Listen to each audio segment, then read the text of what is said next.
नमस्कार।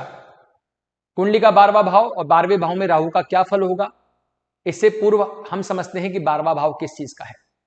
इस पूरी कुंडली के चक्र में सबसे अंतिम भाव पड़ता है, इसलिए मोक्ष प्राप्ति का भाव भी माना जाता है। इस भाव को हम खर्च भाव बोलते हैं। वैदिक शास्त्र में इस भाव को व्यास भाव भी बोलते हैं। इस भाव में खर्च किस चीज में, धन का खर्च, हॉस्पिटल का खर्च, व्यसन में खर्च, लिटिगेशन में खर्च, कानूनी कार्रवाई में खर्च, वाद विवाद में खर्च, विदेशी यात्राओं में खर्च और अनिद्रा का भी, नींद का भी खर्च इससे ही देखा जाता है। इस भाव से अगर शुभ परिणाम देखें तो विदेशों से धन प्राप्ति का भाव भी माना जाता है। अब अगर कुंडली में यहां राहु आ गए तो राहु क्या है, भ्रम है, इल्यूजन है, जालसाजी है, धोखा है, शेख चिल्ली है, हमेशा बड़बोलापन करेंगे, क्रिएटिविटी भी है राहु, राजनीतिक गेम खेलने वाले हैं, तीव्र बुद्धि वाले हैं, चतुर हैं। अगर राहु यहां इस कुंडली में आ गए तो क्या करेंगे?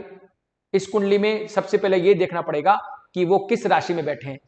राहु छाया ग्रह हैं, राहु का खुद का कोई भी राशि नहीं है, तो जिस राशि में वो बैठ जाते हैं उसी राशि का पूरा आवरण सोख लेते हैं, उसी राशि के अनुसार फल देना स्टार्ट कर देते हैं। ये भाव मोक्ष का भाव है, तो ये भाव गुरु का, गुरु की राशि मीन का और केतु का भी है, क्योंकि मोक्ष देखा जाता है। इसी भाव से हमको ज्ञान भी प्राप्त होता है, क्योंकि जब इस भाव में कोई भी ग्रह आता है, राहु आता है, तो अपन बिना बात के लिए बात करने जाते हैं कि क्या रखा है इस जिंदगी के अंदर। अंतर ज्ञान का भी भाव यही है, ज्ञान का भाव भी यही है। तो राहु अगर यहां आ जाएं तो इस भाव का प्रभाव भी देंगे, अपनी पंचम दृष्टि चौथे भाव में डालेंगे तो वो वाला प्रभाव भी देंगे, अपनी सप्तम दृष्टि छठे भाव में डालेंगे, वहां का भी प्रभाव देंगे, और अपनी नवम दृष्टि अष्टम भाव पे भी डालेंगे, वो प्रभाव भी देंगे।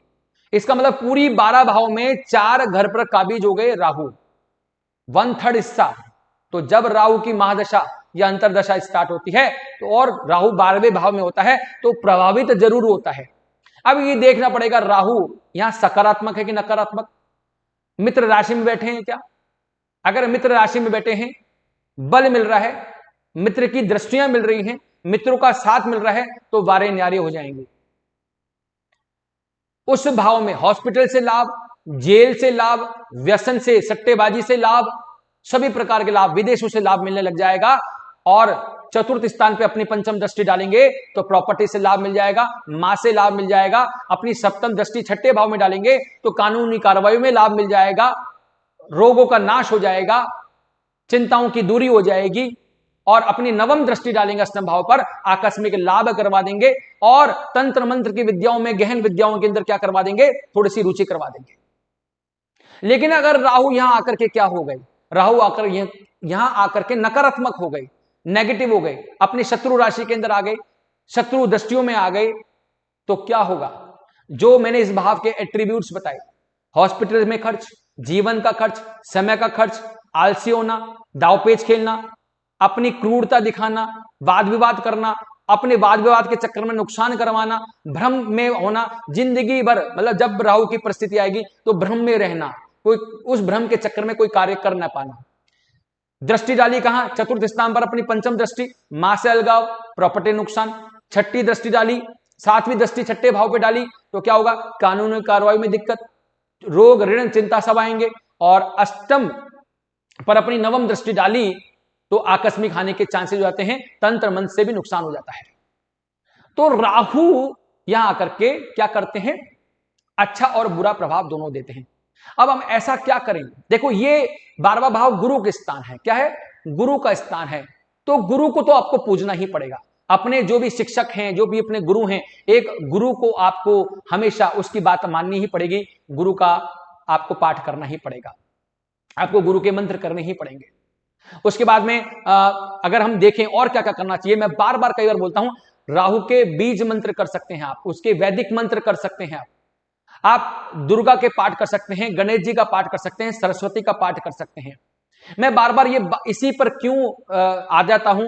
गणेश जी बुद्धि देते हैं, बुद्धि को सदमार्ग पर सरस्वती माता लेके आती हैं, और दुर्गा मां भी यही काम करती हैं। और राहु के वैदिक मंत्र राहु को अच्छा करते हैं। तो आप ध्यान रखिए, अगर ये सब चीज करेंगे अपनी कुंडली का विश्लेषण कराने के बाद में, आप खुद की कुंडली अगर आप जानते हैं तो खुद विश्लेषित कीजिए, क्योंकि जो मैं आपको उपाय बता रहा हूं वो आप निष्ठा से करेंगे, तरीके से करेंगे, रेगुलर करेंगे, पंक्चुअलिटी से करेंगे, तब तो ये फायदा करेंगे, नहीं तो फायदे की कोई गारंटी नहीं होती। क्यों? हर उपाय में, हर रेमेडी में निष्ठा का होना जरूरी है, प्रभु में विश्वास का होना जरूरी है, नहीं तो किसी चीज का कोई भी फल नहीं मिलता है। तो आशा करता हूं आपको ये 12वें भाव में राहु का आपको फल समझ में आया होगा और इसके उपाय भी समझ में आए होंगे। नमस्कार।